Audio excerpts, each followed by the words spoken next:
Talk about a close encounter. NASA's Dawn spacecraft is now flying alongside a massive asteroid named Vesta and has sent back data that led to this simulation of what it looks like on this giant rock that started out as a small planet.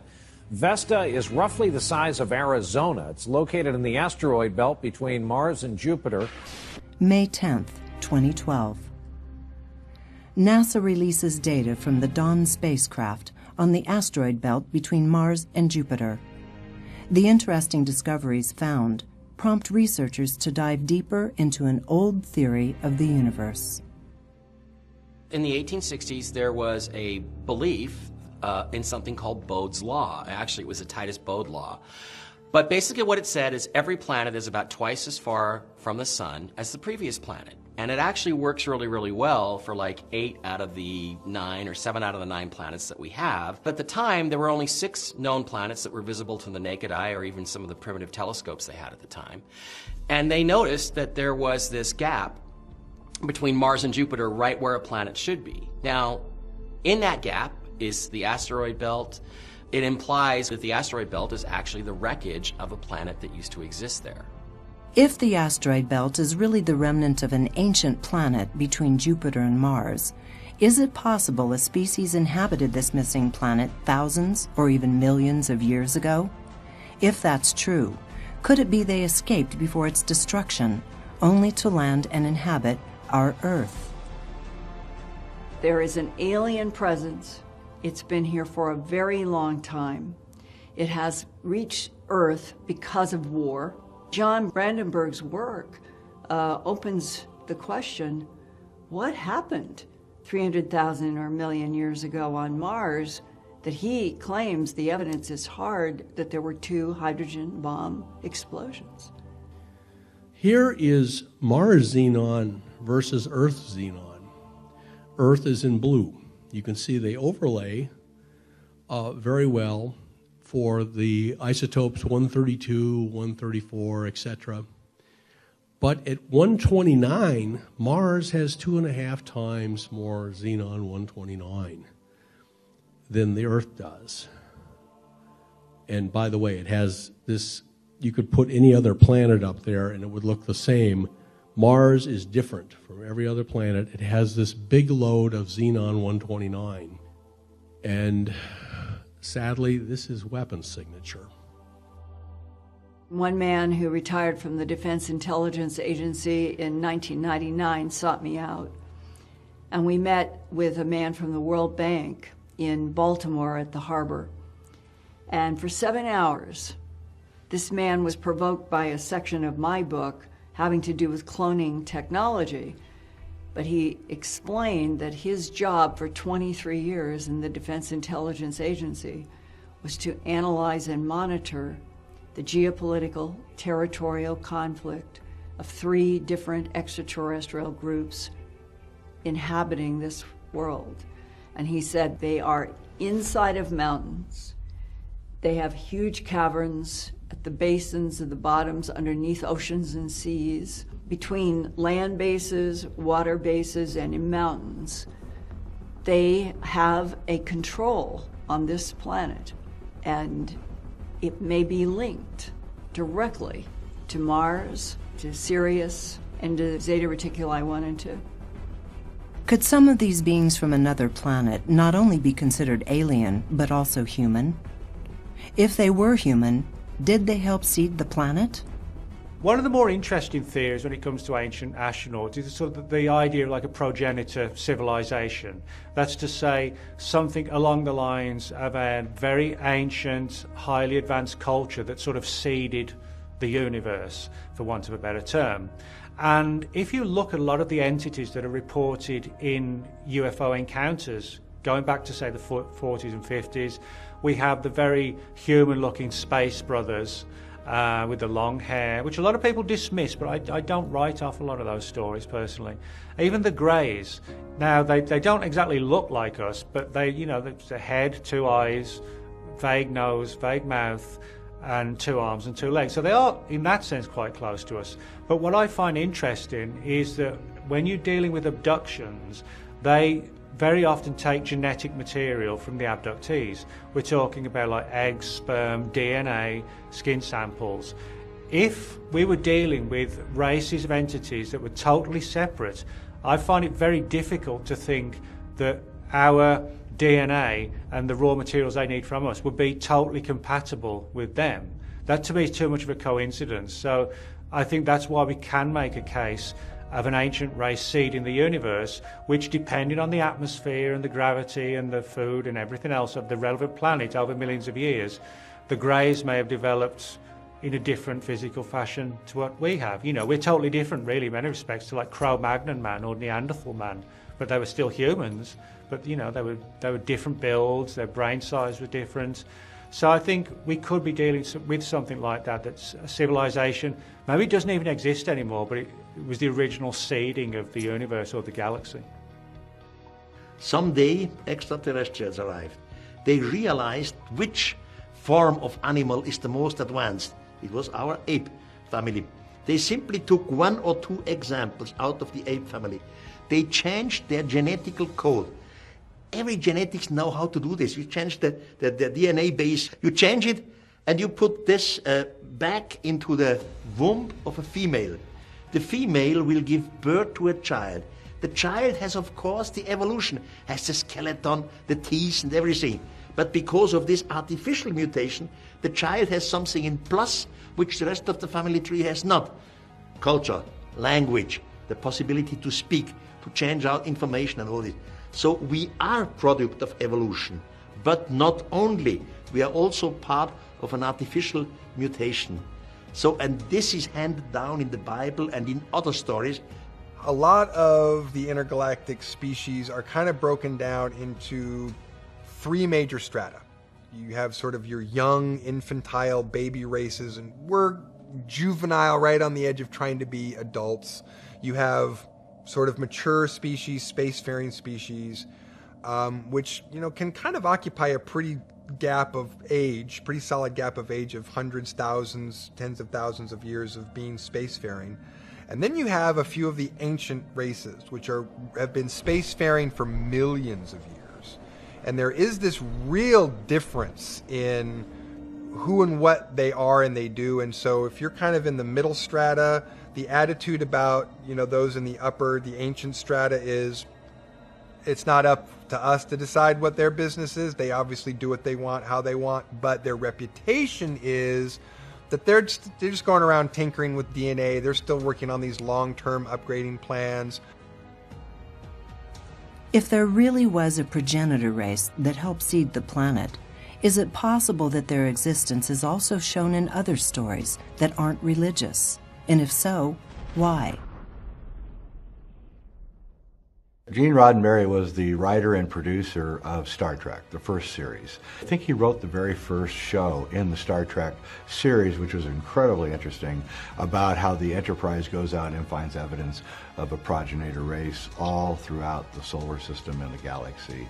Gene Roddenberry was interested in the idea of a progenitor race because he was involved with people like a group called the Nine in the 1960s who were actually channeling supposedly extraterrestrial entities who told him about this idea that the human race was not natural, was not from the Earth, it was actually brought here. And that I believe and suspect, and people have suspected this for a long time and implied, that basically he was asked to put this stuff into the Star Trek mythology as part of the Brookings Report kind of educational process of getting everybody in the world to get used to these ideas that there have been aliens here for a long time.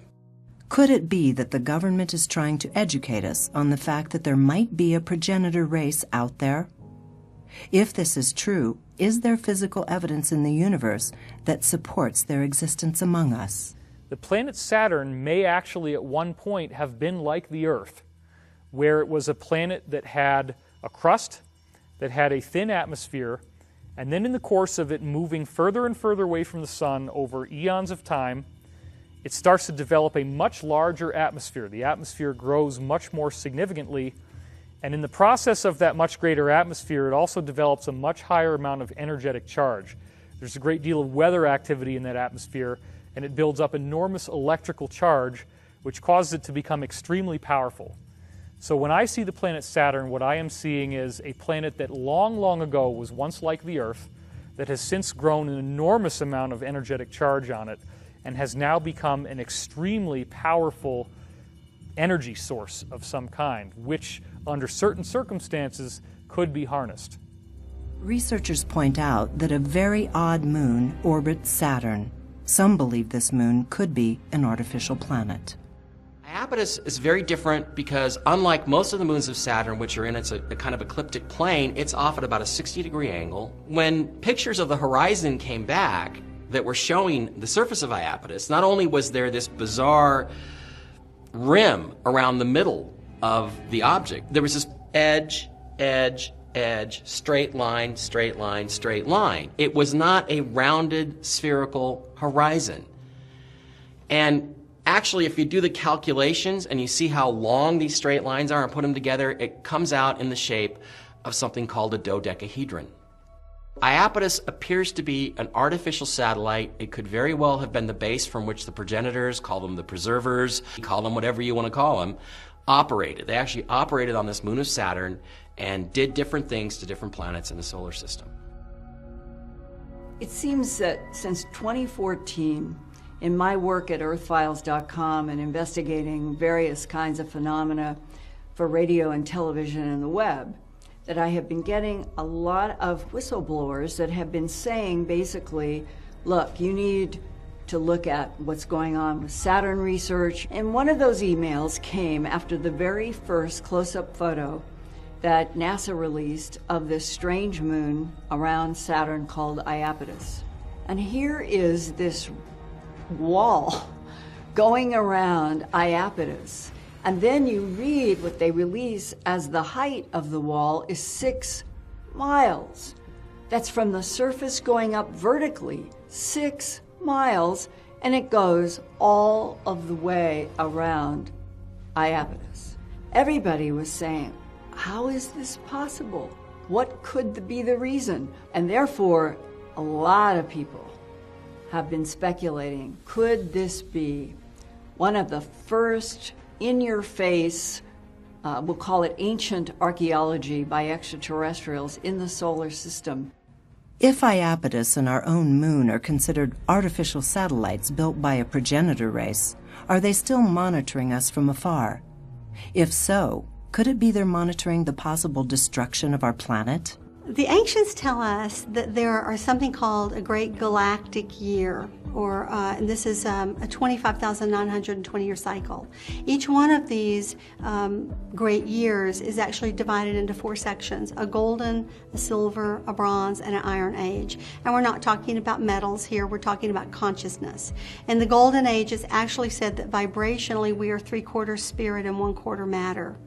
In the Silver Age, we're like 2/3 and 1/3.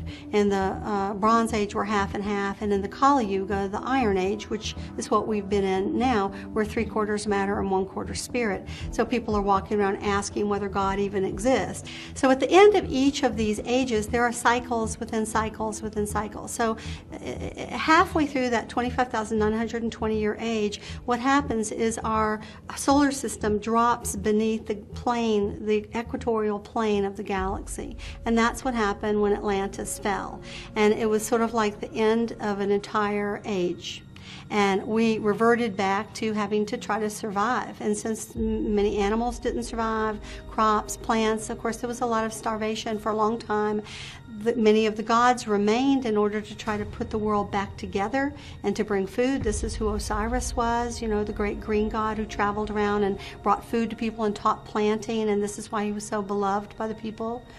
And then eventually we move up century after century after century after century. So here we are at the end of another 12,000-year cycle, about half of that, 25,920 years, and we're beginning to pass through the equatorial plane of the equator, the galactic equator once again, which takes between 1,000 and 1,500 years.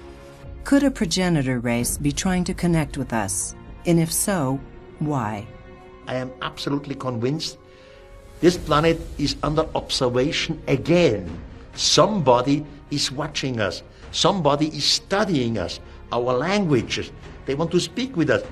We know that there's probably going to be a pole shift in our lifetime, and nobody, not only those of us who live on this planet, but those who have been rooting for the consciousness of this planet from the Galactic Federation want to see us have to start over.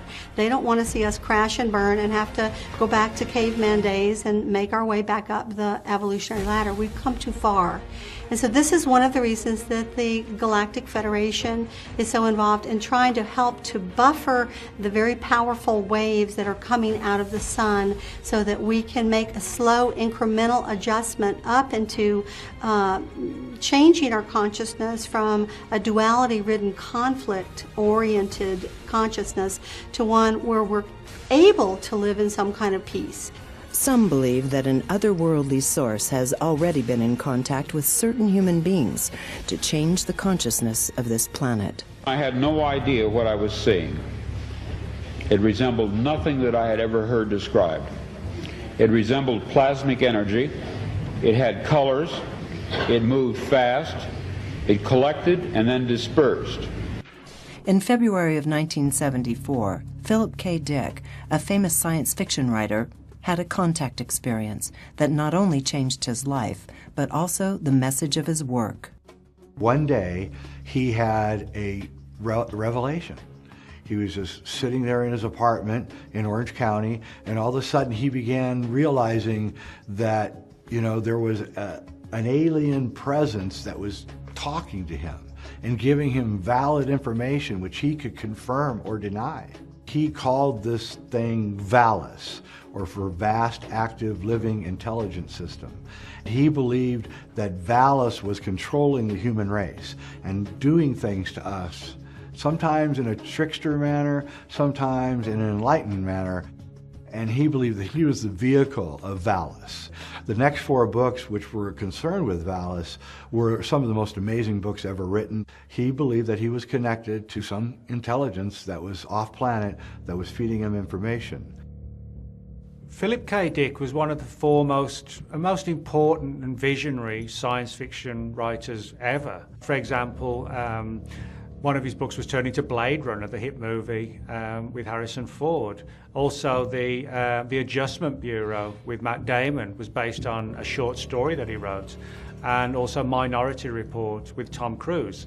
But what's particularly interesting is that there's sort of a crossover with Philip K. Dick between the world of science fiction and what could be some sort of aspect of the UFO phenomenon. And this very much revolves around his book Valis and the idea that he was essentially sort of like mainlined information from extraterrestrials. And he talked about this on a number of occasions where he felt that sort of putting concepts and ideas out there that may not actually have all been coming from him. Essentially been downloading unknowingly information and concepts and ideas that some other intelligence may have wanted to get into the public domain for us to think about, to see and ponder upon. If Philip K. Dick did have a contact experience with an otherworldly presence, what were they trying to convey and why? What Philip K. Dick tapped into was an ancient theology known as Gnosticism. And what the Gnostics believed was that we are living in a fake world, ruled by a fake God, who is using us for some mysterious reason. But everything around us is fake. And that was the revelation that Dick had with Valis, that we were living in a phony, fake reality, just like the Gnostics, and that we're ruled by the demiurge, or this false god. When he came out with this stuff, he actually caused a resurgence of interest in Gnosticism. In the late 90s, 2 movies actually came out which were heavily influenced both by Dick and by Gnosticism. The first one came out in '98, which is Dark City. And then a year later, another movie came out called The Matrix, which was even more mind-blowing than Dark City because it went into the whole idea of a robot intelligence kind of controlling us, an AI that controls machines that come after us, and that there's agents who can leap into bodies and leap out of bodies, which is a very Gnostic concept. this kind of resurgence in Gnostic attitudes began, and it's now really reaching full force. Gnosticism is one of the most influential theologies right now in movies and in books and all over the place. Researchers report that Philip was no longer just writing about government conspiracies and alternative realities. He was living it. He became extremely worried after his home was broken into several times and his phone tapped. After his mysterious death in 1982, experts thought it might be possible the government became aware of his involvement with an extraterrestrial source. Philip K. Dick was referenced by a ring laser physicist to me who was working at Wright-Patterson, and this was in 1982. And I'm working on a film about astronaut training in Colorado at Lockheed Martin. I am looking for a laboratory, and I'm at Ball Aerospace. That's how innocent this is. With me were 3 or 4 other people who were there for work. And one of them was a man, it said Wright-Patterson ring laser. It had a laboratory name on his name tag. So when we had a break, I just said, I see that you're from Wright-Patterson. I wonder if I could ask you a question. You're working in ring lasers. Have you ever dealt with any kind of an assignment about UFOs and ETs? He said, we are in a universe that is teeming with life. And there are technologies that can bend space and time point to point. And there is a writer named Philip K. Dick who wrote in one of his books an absolutely accurate description of what I know to be true out there. If you can control gravity, space, and time, you can be at this point and you want to go to this point. It doesn't matter if it's 1 billion light years, 10 billion light years. You just make the technology take the point where you are to the point where you want to go in the universe, and you close it. And you can build a doorway on the planet that you're beginning on. And on the other side of the doorstep, you can be in another planet a light years away. He said, this is happening in our universe now. There are beings that can step without using time from one end of the universe to the other. Is it possible the government was tracking Philip K. Dick after his contact experience? And could this be a link to his death? One expert in the Marine Corps Special Section suggests that after the government became aware of Philip K. Dick's experience, they suspected he had been in contact with an alien satellite, referred to by the Special Section as the Black Knight. I went ahead and looked up the USMCSS files on the Black Knight because there seemed to be a connection there. Philip K. Dick was in fact beamed by the Black Knight, which is this alien satellite, extraterrestrial satellite that's been floating around the planet in a polar orbit. It's in a very odd pattern, so it's hard to follow, hard to predict exactly, and it's fairly small. Astronaut Gordon Cooper did get to fly by it in his journey around the orbit of the planet. He said that it was black and green, was blackish, had a greenish light to it, but otherwise, and seemed to be kind of glowing or pulsing and seemed to have, a presence to it. But that was about all he noticed. And there it goes. What we have determined over time by having our own specialists, kind of try and look at it and communicate with it, what we know is it is a satellite of much, much ancient origin. Some people have said 13,000 years. We don't think so. We think over 100,000 years. It does seem to have an operational artificial intelligence on board, which has been recording data and information on planet Earth for a long time, for as long as it's been here. It does not seem to be sending a signal out into space anymore, nor does there seem to be any signal coming from space to it anymore. So we believe that whatever communication that it was having with its home source has stopped. We also suspect, because of the nature of that the civilized source has stopped. So it's just floating around. It's failing, right? It's an artificial intelligence, a computer system, an electronic mechanical system that's failing because it's really old. So it's sputtering information, and we don't know why it's talking to people. It's going to start reaching out to whoever's closest and start talking to them. Maybe it really doesn't understand our language, so communicating in memories and images and things that it's recorded, maybe all it knows how to do. Philip K. Dick, it beamed information to him. They definitely communicated with him. All the books and stuff that he was writing was just all this, weird sort of stream of consciousness download that was a combination of what was coming into his brain and how his own creative process was dealing with it and how he was interacting with it. And it's just going to keep doing that. It's just going to keep talking to people and beaming things into people's brains until it shuts off or we do something about it. There are people who are meant to get messages out, and certainly writers, producers of Hollywood films and TV shows, these are the kind of people that can get information out through the mass media and through supposedly fictional stories.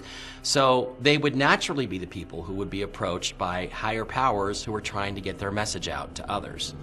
And then you have scientists and physicists and engineers who have been contacted over the years, people whose opinions are sought on these large issues of are we alone and are there aliens and is there life out there in the universe?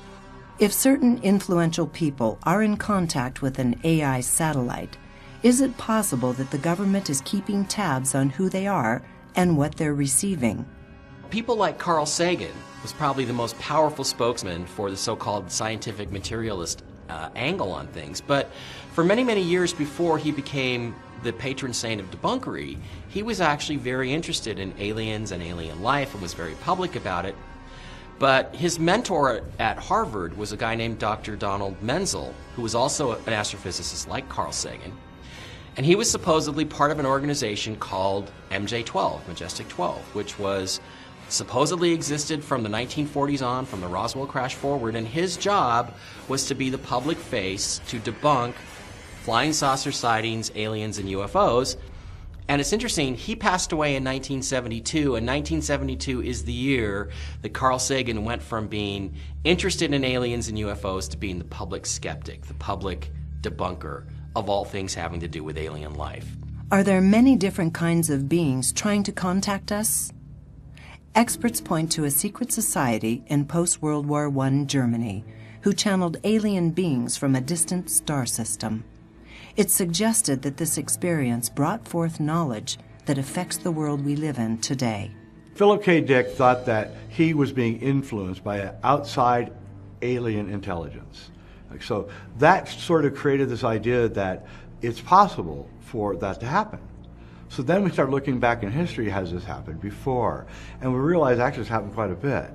But the most interesting kind of alien channeling, I think, is the story of Maria Orsic. Experts suggest that Maria Orsic was not only a professional channeler for a secret society, but also part of a mysterious Germanic culture of mysticism.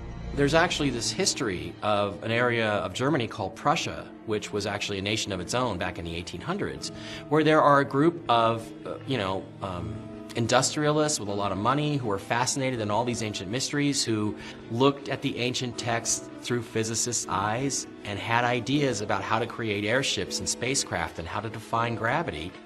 Researchers have tied Maria Orsic to a secret society called the Vril. This society performed exercises to awaken what the ancients referred to as chi. The legend of Maria suggests that one night she was channeling for a group of social elite when an otherworldly being came through and claimed he was from the star system Aldebaran. He had a message. Maria, still in a trance, began writing in a mysterious language and drawing sketches for a spacecraft. Experts were brought in to decipher the language and the sketches. These experts suggested that the language was in Sumerian, and the drawings resembled a device a man named Victor Schauberger created. During the early 1920s, Schauberger had invented something called the repulsine, which was a disc-shaped object that used various air vortexes that defied the laws of physics. Maria not only drew almost his exact invention, but gave instructions on how it would work written in a Sumerian language. Maria Orsic made sketches, and they were kind of very technical in nature, something that a woman of her background would probably not really have a great knowledge of. And actually from those sketches, the Vril Society actually made different prototype devices, craft. One of them was called the RFZ-2, that actually flew. The legend continues that Maria gave the drawings and Sumerian texts acquired from her channeling to Rudolf Hess, hoping to continue the funding. But experts suggest that Hess used this as an opportunity to advance his career with the Nazi Party. Rudolf Hess was a deputy to Hitler and had been one of the mainstays of the rising Nazi Party. By the time the war started, Hess, who by the way was very steeped in occultism, he was into big for the spiritualism and everything else. Experts suggest that Maria's contact experience could have united a world in peace, and that was the purpose of the beings from Aldebaran reaching out to Maria. They had everything that they needed to actually build flying saucers. They had the reactor that would create the anti-gravity effect. They had the repulsing, which was also German, that enabled them to actually control where this thing goes and how it maneuvers. And they had this back in the 1930s and 40s. It's amazing how all these different areas of research are all German. They put them all together, and what you get when you put them all together is a flying saucer. Could Maria Orsic's encounter with beings from Aldebaran have given the Nazis the most superior technology? If there's one thing we can say for sure about the Nazis during the Second World War, it's that their technology was highly advanced, in many respects, far more advanced than the Allies. Their scientists, for example, in the fields of rocketry, like biological warfare, chemical warfare, they were years ahead of everybody else. Could influential people on the planet be receiving contact from otherworldly sources to continue their agenda here on Earth? If so, could Philip K. Dick have given us art that portrays our true reality? Did Maria Orsic give the world technology to travel to space? Researchers have long suggested that there is no doubt that the technology developed by the Germans during World War II has affected the world we live in today. Is it possible these technological advancements were given to us by a progenitor race?